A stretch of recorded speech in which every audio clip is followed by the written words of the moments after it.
한 번도 뛰어난 서퍼였던 적은 없었다.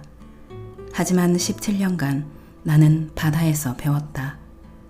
어제보다 나아지는 것, 그거면 충분하다는 것을.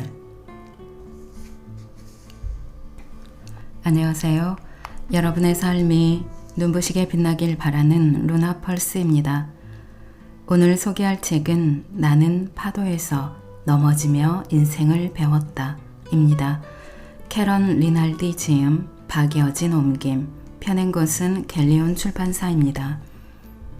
이 책은 하퍼콜린스 편집장이자 20년간 에디터로 살아온 저자 캐런 리날디가 서핑에 도전하면서 깨달은 인생에 대한 7가지 교훈이 담겨 있습니다. 그녀는 40이라는 나이에 처음 서핑에 도전합니다. 서핑에서 멋있는 순간은 찰나이고 끝없이 패들링을 하고 파도를 타기 위해 일어나지만 넘어지고 물에 빠지는 순간들이 대부분이었다고 합니다. 하지만 그게 인생에서 몰아치는 파도에서 견뎌낼 수 있는 힘이었다고 그녀는 말합니다. 인생에서도 멋있는 순간은 찰나이고 대부분의 시간은 그 결과를 만들어내기 위해 발버둥 치는 순간들이라는 것이지요. 그녀가 처음 홀로 파도를 타기까지 5년이란 시간이 걸렸는데요.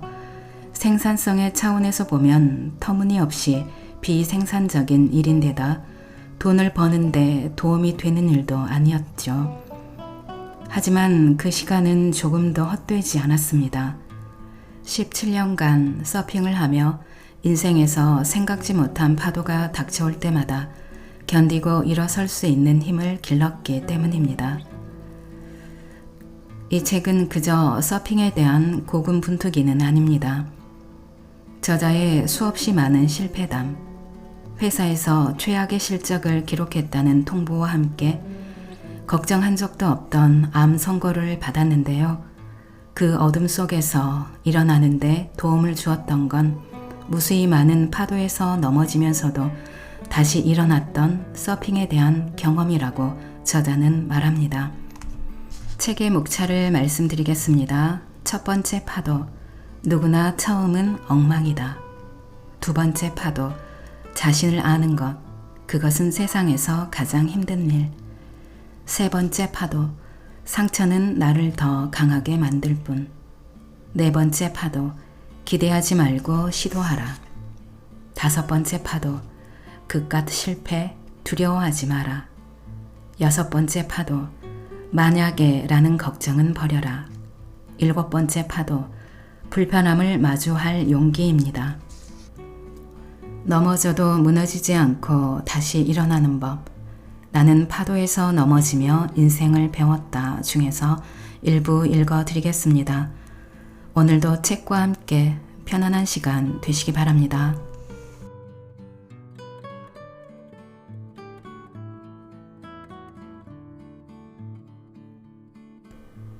나는 행복은 못하는 일에 도전하는 데 있다고 생각한다. 물론 불편한 공간에 들어가는 것은 쉽지 않은 일이다. 우리를 매혹하는 무언가를 능숙하게 하지 못해서 생기는 좌절에 빠지면 누구나 고통스럽다. 그러나 불편함이란 삶에서 보면 지극히 미미한 부분에 불과하다. 나는 그 불편함의 정당성을 입증하려 한다. 언뜻 들으면 말도 안 되는 얘기 같지만 그 불편함에는 좋은 것이 무수히 숨어 있다. 시작도 하기 전에 그만두는 것은 비극이다. 절망과 낙담의 또 다른 한편에는 인내와 희망이 있다. 우리의 삶은 완벽과는 거리가 멀다. 물론 완벽한 순간도 있다. 완벽한 파도가 밀려오고 내 몸과 마음이 파도를 탈 준비가 되어 있으며 그 파도를 잡아 물결을 타고 내려오는 순간은 완벽하다. 그러나 나머지는 파도 밑에서 허우적거리는 순간들이 대부분이다. 그렇지만 나머지 순간에도 축복하고 찬양할 일은 무수하다. 기꺼이 못할 마음의 준비를 하고 시작하기만 하면 된다. 첫 번째 파도. 누구나 처음은 엉망이다. 처음부터 바로잡자. 내가 서핑을 못하는 일이어서 시작한 것은 아니다. 나도 처음부터 못하는 일을 시도하는 달인은 아니었다. 서핑을 이제 막 시작한 이들이 그렇듯 나도 착각에 빠져 있었다. 다시 말하면 그까짓 게 어려워봤자 얼마나 어렵겠어. 이렇게 생각했다. 처음에 내 허세가 부끄럽지는 않다. 아니 솔직히 약간의 망상은 유익할 수도 있다. 그것이 새로운 일을 추진하는 도화선이 되는 경우도 종종 있으니까. 하지만 일이 우리 의지대로 술술 풀리지 않는다는 사실을 깨닫는 순간 망상의 연료는 빠르게 연소된다. 어떤 일이든 생각보다 어렵기 마련이다. 와, 이거 생각했던 것보다 훨씬 어렵네.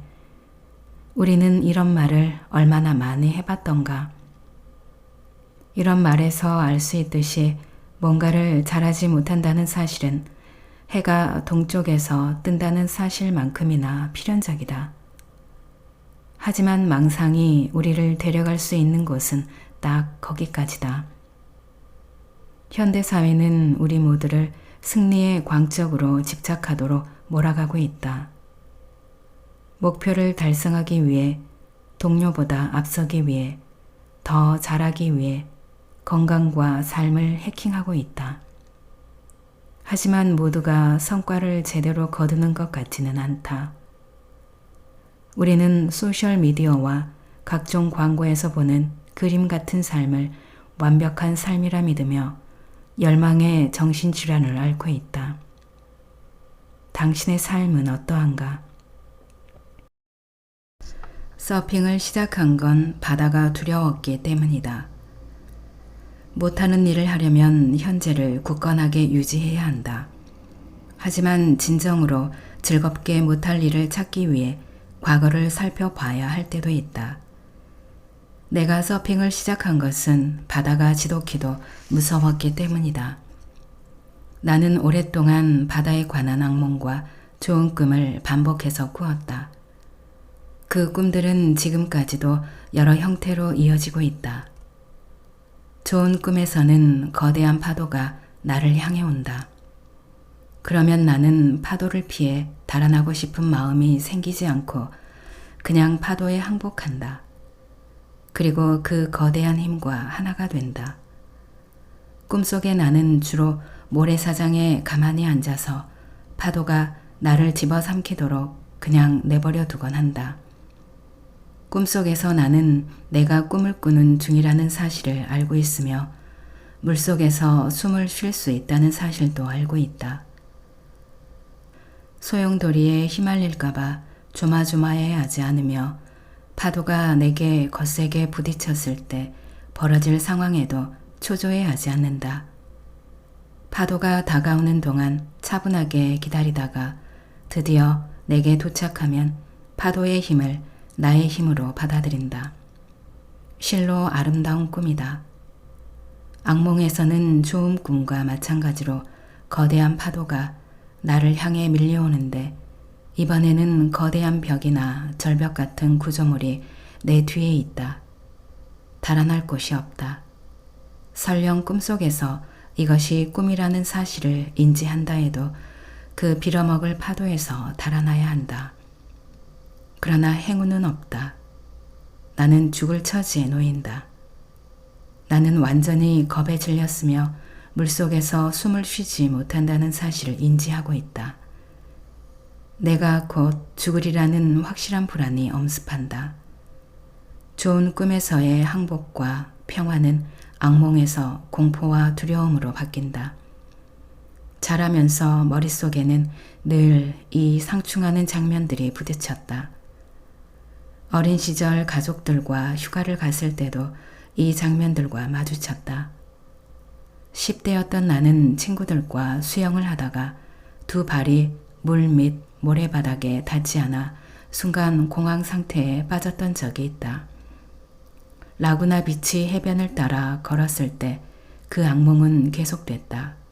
조수차가 심하지 않았지만 내 뒤에 절벽이 있었고 나는 밀물이 얼마나 빨리 얼마나 깊은 깊이로 다가올지 알지 못했다. 악몽이 현실로 구현된 것이다.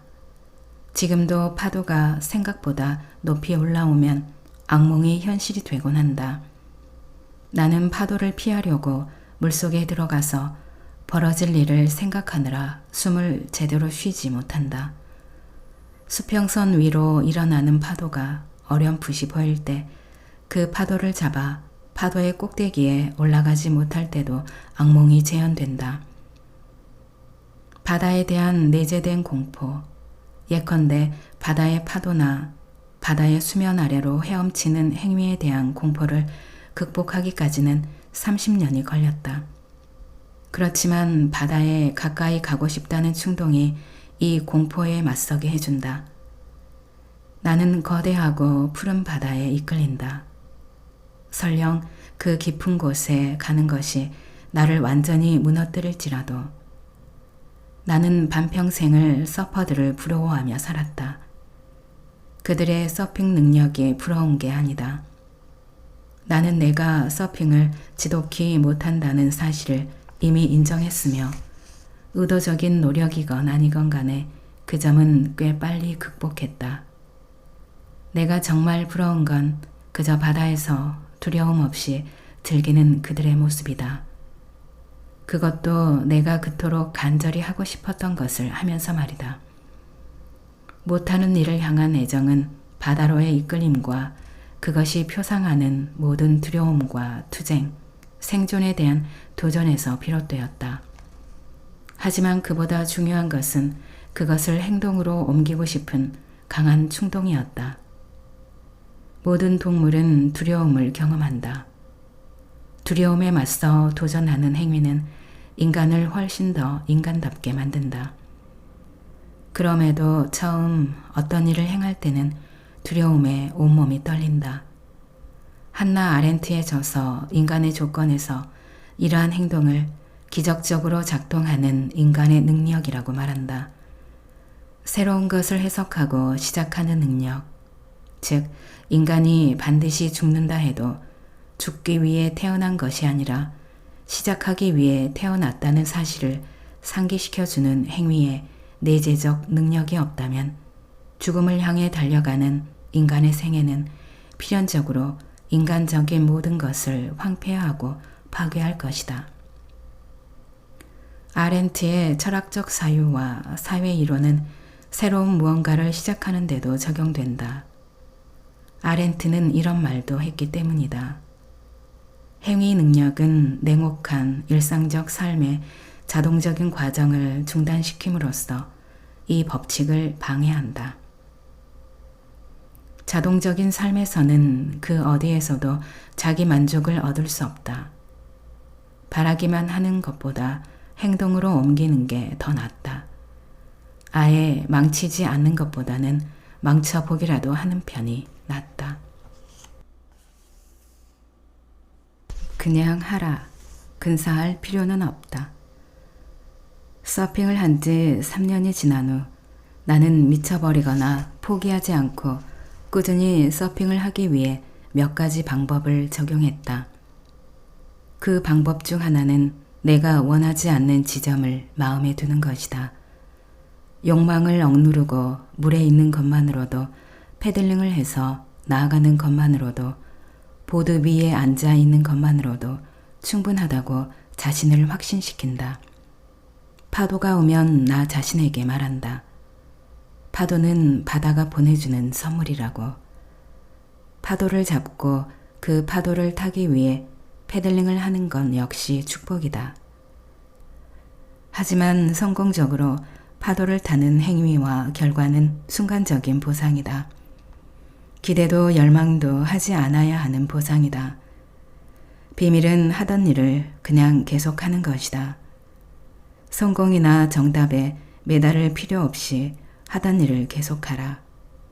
이 모든 것이 어디에서 비롯되는지를 이해하면 특정한 결과에 매달리지 않는데 도움이 된다. 베트남의 승려 틴나타는 태어나면서부터 생존을 추구하는 아기의 본능에서 욕망이 비롯된다고 말한다.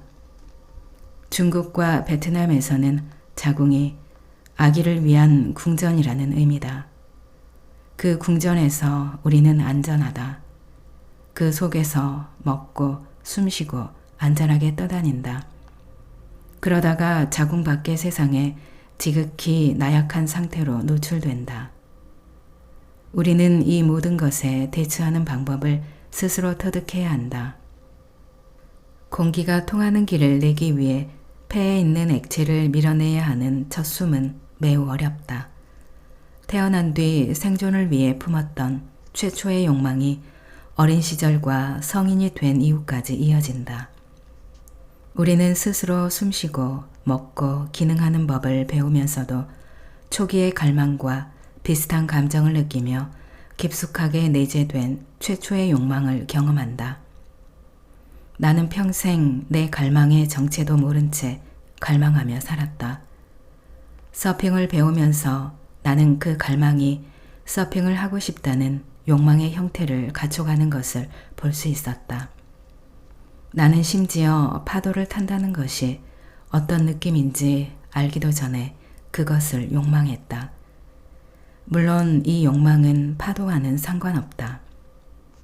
나에게 서핑은 누군가에게는 골프일 수 있고 누군가에게는 다른 언어를 완벽하게 구사하는 것일 수도 있고 또 누군가에게는 음반 제작자가 되는 것일 수도 있고 누군가에게는 악기를 연주하려고 노력하는 것일 수도 있다.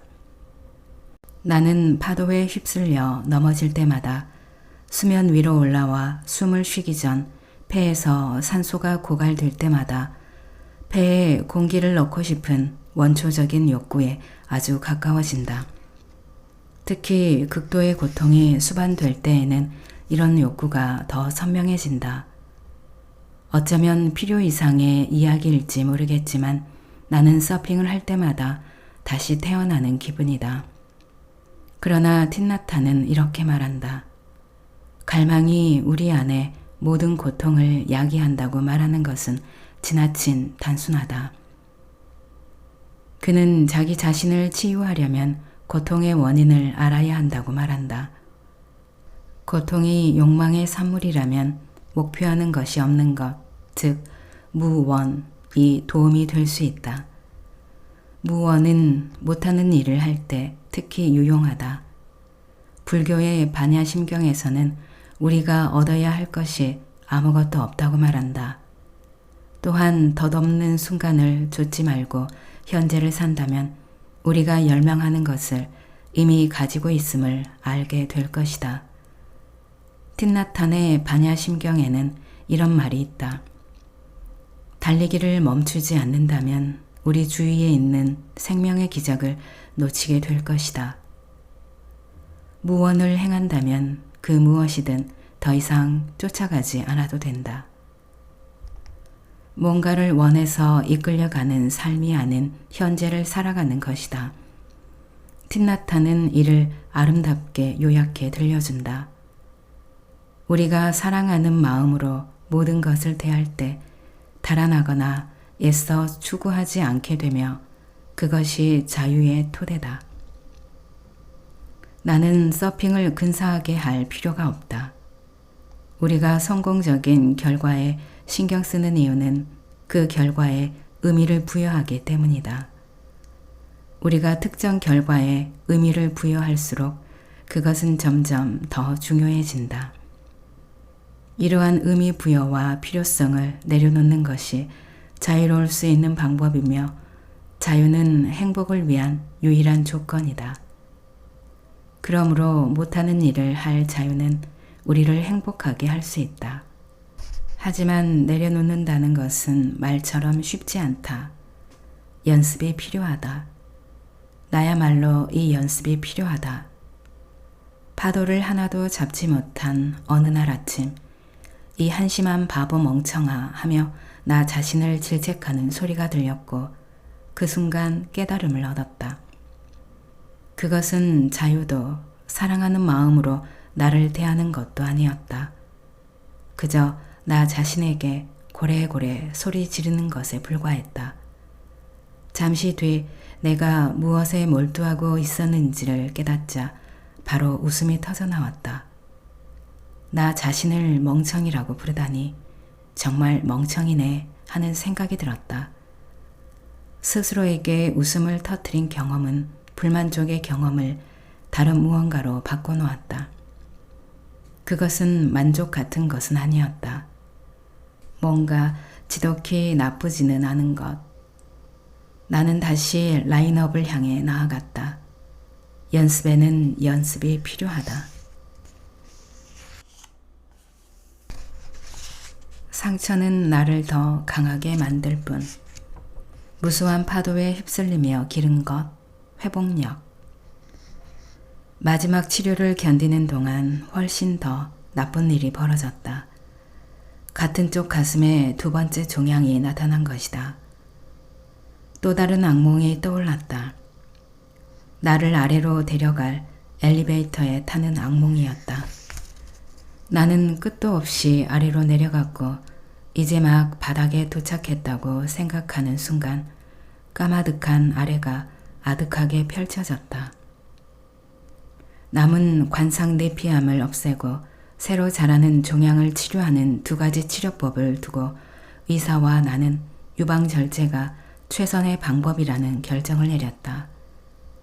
첫 번째 진단을 내릴 때 이 종양을 미처 발견하지 못한 건지 아니면 화학치료를 뚫고 새로운 종양이 생긴 것인지는 아무도 모른다. 나는 전자라고 믿고 싶었다. 후자라면 견뎌야 할 과정이 끝이 없을 것 같아서다. 어느 쪽이든 내가 받은 화학요법은 효과가 없다는 사실이 확인되었기에 유방절제술 후 추가 치료를 견딜 수 있을 만큼 면역체계가 회복되면 다른 치료를 받아야 했다. 유방절제술을 받기 전 2주 동안의 휴식기가 생겼다. 이 시간은 내게 오직 한 가지를 의미했다. 또다시 화학치료를 받는 생활로 돌아가기 전에 한 세션 정도는 서핑을 할 수 있는 시간이 생긴 것이다. 몇 달 동안 화학치료에 찌든 몸을 이끌고 물속으로 들어가고 싶었다. 아주 잠깐이라 해도 그거면 충분했다. 뉴저지로 돌아오니 허벅지 높이의 작은 파도들이 나를 반겼다. 7월이었다. 암 진단을 받은 뒤로 8달이 지난 것이다. 로코와 나는 초록빛 대서양을 향해 패들링을 하며 함께 나아갔다. 로코는 부드러운 흰 파도를 손쉽게 타고 내려와 2분 후 라인업에서 보드 위에 앉아 있었다. 나는 발버둥을 쳤다. 두 팔은 힘이 없었고 심장은 심하게 박동쳤으며 배는 버겁게 숨을 쉬었다. 서핑을 할 수가 없었다. 터져 나오는 울음을 억누르면서 나는 1년 전 나를 공격했던 짐 필립스의 보드머리를 해변으로 돌렸다. 좋아하는 보드를 가지고 바다로 오니 마치 고향에 온 듯 편안하고 익숙했다. 그토록 많은 시간을 함께 했는데 이제 나는 이 보드와 함께 서핑을 할 수 없다. 내가 할 수 있는 건 없어. 해변 가까이 얕은 물로 나온 나는 문득 아들이 라인업에서 나를 봤을지도 모른다는 생각이 들었다. 패배감이 밀려왔다. 나는 물 밖으로 나오지 않고 보드 머리를 돌려 작은 파도를 마주 보았다. 그리고 엎드려 고개를 숙였다. 바다에서는 절대 보드에 엎드리면 안 되지만 나는 고개를 들 힘조차 없었다. 그리고 젖먹던 힘까지 짜내 패들링을 했다. 나는 부서지는 파도를 통과하며 나아갔다. 로코와 처음 서핑하던 날이 떠올랐다. 나는 해변에서 가까운 파도의 안쪽에서 로코가 혼자 앞으로 나아갈 정도로 강해질 때까지 로코를 파도 쪽으로 밀어주곤 했다. 파도를 잡으려고 패들링을 하면서도 뒤에서 부서지는 파도 거품 속에 있는 로코에게서 눈을 떼지 못했다. 어릴 때 로코는 내가 조금 멀리 나가거나 파도에 휩쓸려 자신의 시야에서 좀 멀어졌다 싶으면 겁에 질려 울음을 터뜨리곤 했다. 그러다가 로코가 13살이 됐을 때 나는 라인업에 선 로코를 보고 깜짝 놀랐다. 그때 우리는 코스타리카에 있었다. 그 전까지 로코는 한 번도 파도를 통과하지 못했었는데 지금은 뉴저지에서 보다 해안선으로부터 훨씬 더 먼 곳까지 나가 있었다. 내가 보지 못한 사이에 로코가 저렇게까지 멀리 패들링을 해서 나갔다는 사실에 덜컥 겁이 났다. 나는 로코가 바닷가에 안전하게 있는 줄 알았다. 도대체 거기까지 어떻게 간 거야? 패들링으로 내 옆까지 온 로코에게 물었다. 30분 정도 걸렸지만 그래도 해냈어. 아들이 뿌듯한 얼굴로 말했다. 나도 뿌듯했다. 그날부터 우리는 함께 패들링을 했다. 밀물과 썰물이 바뀌었다. 이제는 로코가 덕다이브로 크게 부서지는 파도를 통과해서 내가 한사코 피했던 거대한 파도를 향해 뛰어드는 모습을 지켜본다. 파도가 너무 크다 싶을 때면 나는 파도 속으로 들어가는데 로코는 그 파도를 잡으려고 고개를 꼿꼿이 들고 수평선을 향해 나아간다. 로코가 파도 속에 들어가 보이지 않거나 파도에 휩쓸리는 모습을 볼 때면 여전히 심장이 쪼그라든다. 로코와 함께 서핑을 하는 것은 천국에 있는 듯한 기쁨이다. 그렇지만 물속에 있는 로코의 안전이 여전히 못 견디게 걱정스럽다. 천국과 지옥은 생각보다 멀리 떨어져 있지 않다. 내게 필요한 것은 그저 파도 하나뿐이었다. 아들과 서핑을 한 지 30분쯤 지났을 때 작고 근사한 파도가 내 앞으로 왔다. 나는 해변을 마주보는 위치로 보드를 이동했다. 로코는 내 왼쪽에 있었는데 파도의 꼭대기에 나보다 더 가까웠다. 우선권은 로코에게 있었다. 다른 사람이었다면 그 파도를 양보했겠지만 아들과의 서핑에서 매너는 잠시 접어두었다. 부디 초보처럼 넘어지지 않기를 바라면서 나는 엉덩이 높이쯤 되는 파도를 잡기 위해 열심히 패들링을 했고 드디어 파도를 잡았다. 파도는 나를 들어 올려 앞으로 밀어주었다. 나는 파도로 올라가 파도의 면을 따라 활강하기 시작했다. 그때부터는 그저 파도의 흐름을 따랐다. 파도는 느리고 관대했으며 자비로웠다. 로코가 바로 6m 앞에서 미끄러져 내려가고 있었다. 우리는 파도가 해변에 다다라 부서지기 전까지 함께 파도를 탔다. 나는 보드와 함께 뽀얀 물거품 속을 뒹굴었다. 나는 그 순간의 아름다움에 숨을 죽인 채 다시 라인업을 향해 갔다. 파도를 탈 수 있다는 사실이 작은 기적처럼 느껴졌고 로코와 함께 파도를 탄 것이 은총처럼 느껴졌다. 그 뒤로는 파도를 잡지 못했다. 최악의 치료가 아직 남아 있었다. 가슴 전체를 제거하는 유방절제술을 받고 회복하는 동안 붉은 악마로 알려진 요법을 견디는 일이었다. 하지만 나는 약한 나 자신을 이미 경험해봤다.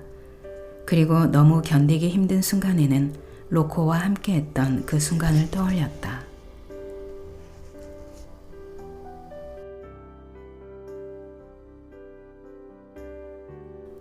낭독은 여기까지입니다.